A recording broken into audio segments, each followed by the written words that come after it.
I am Ethan Brooks, and what I am about to show you will change how you see crypto forever.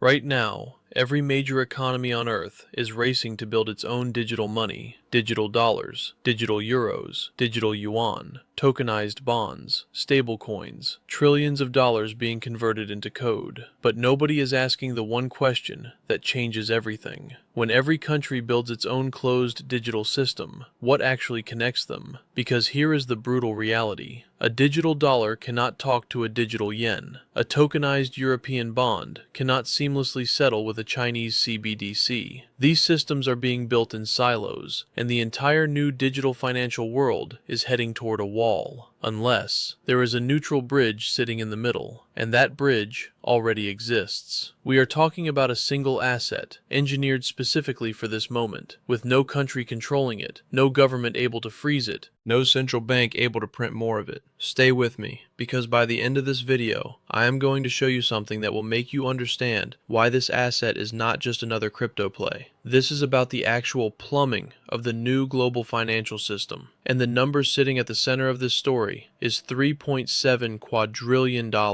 moving every single year. That is not a typo. That is not hype. That is the scale of what we are talking about. And XRP is positioned right in the middle of it. Let me take you behind the curtain for a moment, because most people have no idea how global money actually moves. Trillions of dollars cross borders every single day. Paychecks, trade payments, oil settlements, food imports, medicine, pensions, government transfers. Most Americans, most people in the UK, most people in Canada and Europe assume this money moves instantly, clean, frictionless. It does not. Behind the scenes, the global money system still runs on technology older than the internet. We are talking about a maze of correspondent banks, pre-funded accounts sitting idle in dozens of countries, layers of middlemen who do not trust each other, and settlement times of 2 to 5 days for a single cross-border payment. 2 to 5 days. In a world where I can video call someone in Tokyo from London in under a second. This is not a minor inconvenience. This friction costs the global economy hundreds of billions of dollars every year, and it is getting worse as the world fragments into competing digital currency systems. So who fixes it? Not an app, not a payment startup, not another stablecoin. Fixing this problem means rebuilding the infrastructure of money itself. The pipes, the rails, the trust layer that sits underneath everything. That is exactly what Ripple was built to do. And here is what most people completely miss about Ripple. Ripple is not a consumer app. It is not a crypto exchange. It is not a hype machine. Think about the interstate highway system. Not the cars driving on it. Not the gas stations along the route. The highways themselves. The physical infrastructure that makes everything else possible. Ripple is the highway system for global money movement. And right now, Ripple connects thousands of banks, financial institutions, and payment providers across the globe. Not test projects. Not pilots running in sandboxes. Live, real world, real money, moving right now. But here is where the story gets even more interesting. Ripple did something almost no company in the history of tech has ever done. It did not hide from regulators. It did not fight them in secret. It walked straight into the most aggressive regulatory battle in crypto history, and it survived. That matters more than most people realize, because regulatory clarity is the one thing that unlocks institutional adoption at scale. And Ripple now has operating licenses that most technology companies cannot even attempt to obtain. Now let me show you something that should make your jaw drop. The DTCC, the Depository Trust and Clearing Corporation, moves $3.7 quadrillion annually. That is the backbone of the American financial clearing system. That is equities, bonds, derivatives, the entire architecture of institutional finance. And Ripple Prime is now inside those clearing rails. Let that land for a second. XRP is positioned as the bridge asset for every tokenized swap inside a system that processes $3.7 quadrillion a year. One analyst at ZF Crypto is now projecting that XRP could be responsible for settling up to $1 trillion per day as multi-network asset swaps begin scaling. $1 trillion per day. And that number only makes sense when you understand the single most important concept in this entire video.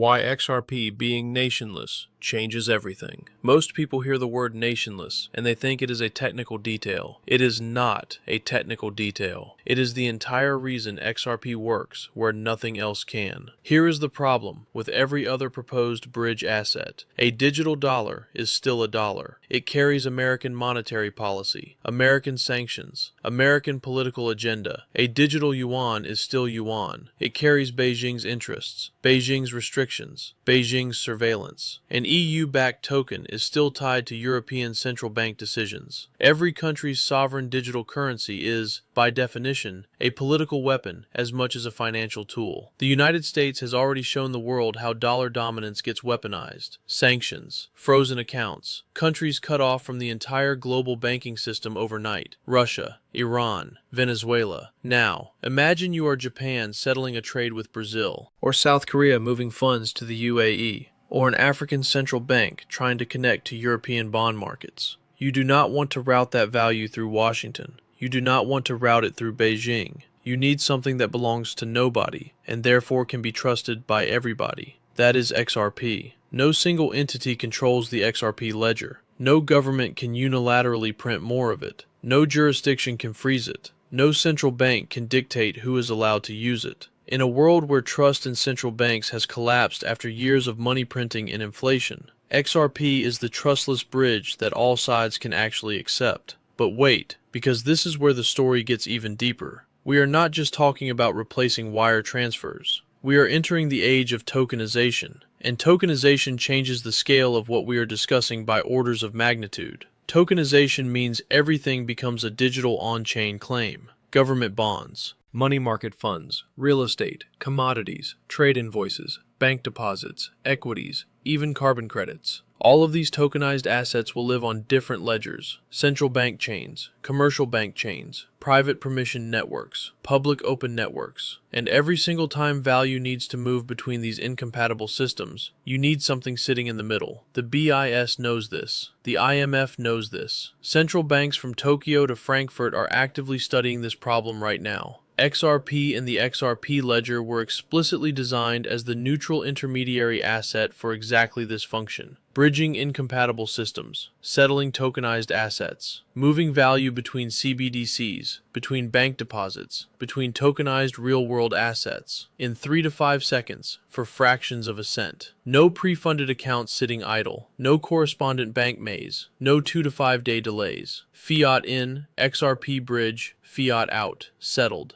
And here is the part that most mainstream financial media refuses to cover. Ripple is not sitting on the sidelines asking to be included. Ripple was working with up to 50 governments around the world back in 2020. In a world of roughly 200 countries, Ripple had relationships with 1/4 of all sovereign nations. Today, Ripple holds more regulatory operating licenses globally than any other company in the entire network ledger infrastructure space. Japan, Australia, the United States, South Africa, the UAE, the European Union, Canada, South America. Everywhere you look, Ripple and the XRP ledger are already embedded in the conversation. And when the UK, the EU, or the US sits down to write new digital asset policy, Ripple has a seat at that table. Not because they bought their way in, because the regulators need Ripple to make sure the new rules do not accidentally break the cross-border connectivity that countries depend on. Ripple is in the room where the new monetary system is being designed. Now let me bring this all together, because I want you to understand the full picture. SWIFT, the messaging system that has dominated global banking for 50 years, is now openly worried about Ripple. Banks and financial institutions are publicly acknowledging that 20 years ago, if you needed to move money cross-border, you automatically called a correspondent bank. That was the only option. That mindset has now changed. Ripple is being named in the same breath as Visa by bank executives discussing alternatives. That is not speculation. That is bank executives on record. And the technology gap between what SWIFT does and what the XRP ledger does is not small. It is a generational leap. SWIFT takes days. XRP settles in seconds. SWIFT costs dollars per transaction. XRP costs fractions of a cent. SWIFT requires pre-funded accounts. XRP does not. And Squid and Axelar are now changing the architecture further, making the XRP ledger reachable from any network. plugging XRP into the broader interoperability layer of the entire digital asset ecosystem.